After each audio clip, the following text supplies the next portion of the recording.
The Garden of the Gods, The Gift of Immeasurable Value by Michelle Peterson.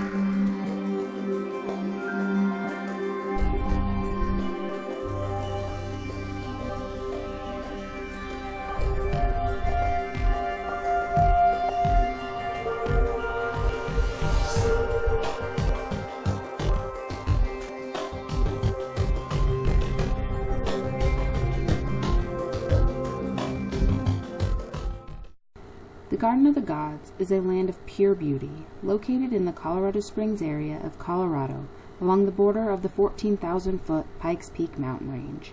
This park is owned and operated by the city of Colorado Springs.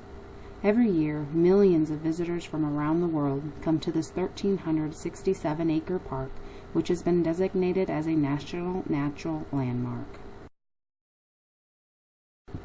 With geological history dating back 300 million years, along with the discovery of the land during a gold rush, the fact that this land is free to all is a story worth hearing.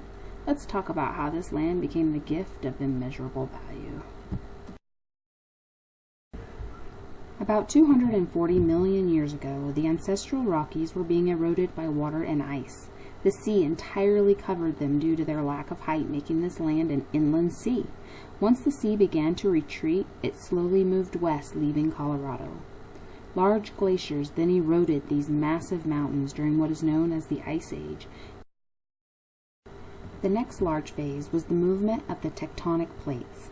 These plates crashed together underneath the Earth's surface, which resulted in the vertical movement of the Earth, creating the Rocky Mountains as well as these beautiful vertical rocks located here at the Garden of the Gods. Believe it or not, there was even a time when dinosaurs roamed the land. The archaeological proof of the history is seen in the rocks throughout the garden and is now even on display at the Visitors Center. The Visitors Center, located at the entrance of the garden, has a skeleton of a dinosaur head that was discovered in 1878 by a scientist known as Professor Kerr. Come to find out, 170 years later, this dinosaur skeleton is like no other species of dinosaur known. This dinosaur is a one-of-a-kind and has been named Theophytalia Carey. The first name, Theophytalia, stems from a Greek origin meaning belonging to the gods, which is fitting considering it was found in the Garden of the Gods. The last name, Carey, is after the scientist that found the skeleton. So now that you know the ancient history of the garden, let's discuss the modern history, which begins in the mid-1800s when the gold rush began. In 1859, gold was discovered in Colorado. At that time, it was still considered Kansas territory. This period was known as the Pikes Peak or Bust Days. During this period, between 1859 and 1860, a huge influx of immigrants came to the land to prospect for gold. The exciting discovery of the garden happened in 1859 when two surveyors were sent to explore new areas of Colorado for gold prospecting and for settlements. It was during this adventure when they came across the sandstone formations in which one of them said it would be a capital place for a beer garden. The other man, said to be a poetic man, stated that it was fit for a god and named it the Garden of the Gods. It wasn't until 1879 when Charles Perkins, the head of Burlington Railroad, purchased 240 acres of land in the garden for a summer home. He later added an additional 240 acres of land to build his house. He never built the home or any structure on the property of the park, as he did not want to take away from the natural beauty of the land. That way the public would be able to enjoy it. So, how is it that a garden fit for the gods became a city park that is free to all? That's right, free to all. And not only is it free to all, but it will forever remain free to all. This free park is all due to the original owner, Mr. Perkins, who was so fond of his land that he allowed the public to use the land even while he was the owner. It was his wish to have this land be public land so that it would be open to everyone to enjoy forever. In 1907, Mr. Perkins passed away before he was able to finalize his wish.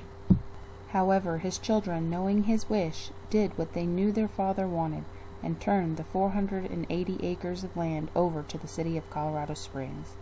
In the garden you will find this plaque in his honor embedded into the red rock.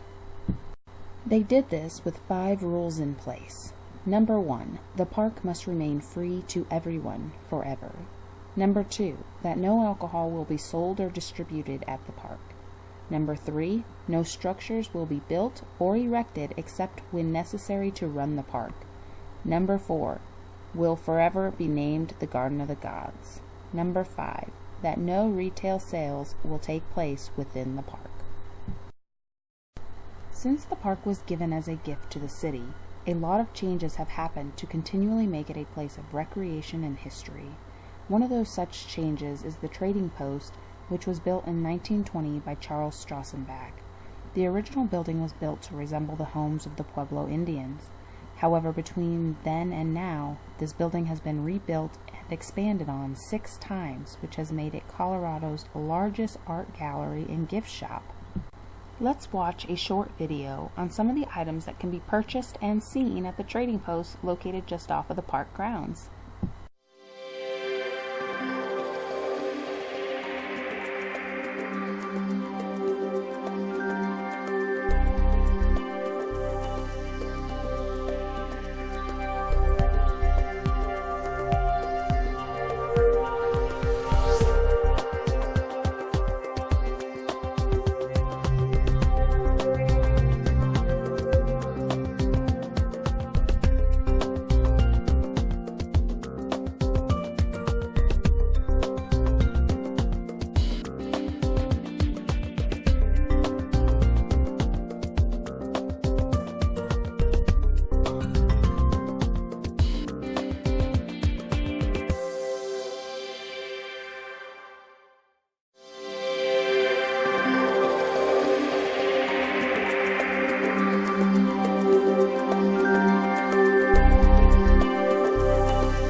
Another one of the changes that has added value to this park is the visitor center located outside of the entrance to the park. A small, insignificant visitor center was located here for many of years. However, in 1995, the current visitor center and nature center was built. With over 2 million visitors a year, the center sees a high volume of traffic. Inside of the center, you will find a cafe which offers breakfast, lunch, and snack items throughout the day. You can eat inside or even outside, overlooking the beautiful scenery before or after your visit to the park. There is even a binocular area for your viewing of the park from a closer eye. There is a shopping area located inside with plenty of souvenir items for purchase. The nature side of the house is a wonderful area for visitors and the locals to come to learn and explore the wildlife, geology, and history of the park. There are plenty of hands-on exhibits as well as multiple daily presentations to help teach and inspire each one of you. So now that we all have an understanding of how the city received such an amazing gift and what lies on the outside of it, let's take a look at all the activities each one of you can experience just by having this park as a free city park. 2 of the most popular activities are hiking and biking.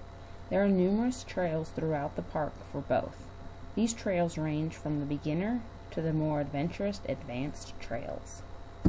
A 3rd activity is a guided horseback ride. These rides take place from Memorial Day through Labor Day in the mornings, afternoons, and evenings. There are a few companies that have contracts with the Garden of the Gods, and they offer guided tours including van tours, jeep tours, hot balloon tours, and even Segway tours. These tours are a fun and interesting way to see the perfect free garden. For the more adventurous at heart, the garden is a free and safe place to rock climb. You will get the experience of touching, seeing, and experiencing the Red Rock Garden in a way that not everyone will get the chance to do. This national monument is everything that Mr. Perkins wanted. It is a free and safe location for not only the community, but the entire population to be able to come together and experience the outdoors. The outdoors offer some of the most valuable lessons in life. Mr. Perkins and so many others agree that each person should have the opportunity to explore and learn about nature, ecology, geology, and even history, and to be able to get a first-hand experience with each as well. We look forward to having each and every one of you at this beautiful city park in the very near future.